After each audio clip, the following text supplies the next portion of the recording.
ఇక్కడికి వచ్చిన పెద్దలందరికీ, నా గురువులకు, నా సహోదరులకు నా నమస్కారాలు. అందరికీ శుభ సాయంత్రం. ఈ రోజున నేను చెప్పబోయే అంశం పేరు ఒక గొప్ప మహానుడైన శ్రీ ఆల్బర్ట్ ఐన్స్టీన్ గారు. భారతదేశం సంస్కృతి సాంప్రదాయాలకు పుట్టినిల్లు. అందువలన మనందరం మనకు అమ్మమ్మ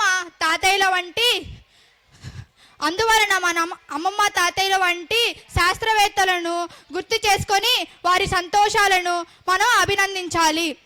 ఈ రోజున అటువంటి వాళ్ళల్లో ఒక గొప్ప మహానీయుడు అయిన శ్రీ ఆల్బర్ట్ ఐన్స్టీన్ గారు మనకు చేసిన సేవలను చాలా ప్రోత్సహించాలి.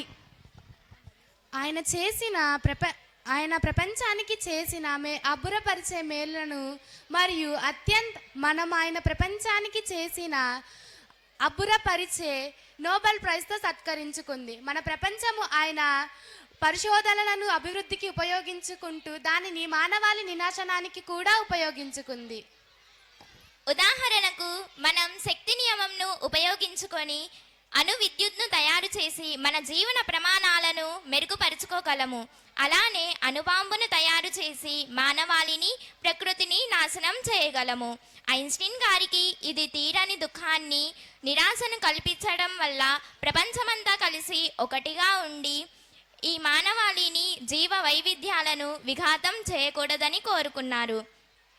అలాగే ఇప్పుడు మన ప్రపంచం కొత్తగా అందిపుచ్చుకుంటున్న మొబైల్ ఫోన్లు, మిషన్ లెర్నింగ్, కృత్రిమ మేధ, ఆర్టిఫిషియల్ ఇంటెలిజెన్స్ మొదలగు టెక్నాలజీలను మనం మన అభివృద్ధికి ఉపయోగించుకొని మనకు మరియు మన ప్రపంచానికి నష్టం కలిగించకూడదని కోరుకుంటున్నాము. ఈ విధంగా మన భావితరాలు ఎంతో అందంగా మరియు సంతోషకరమైన ప్రపంచాన్ని నిర్మించి ఇద్దాం.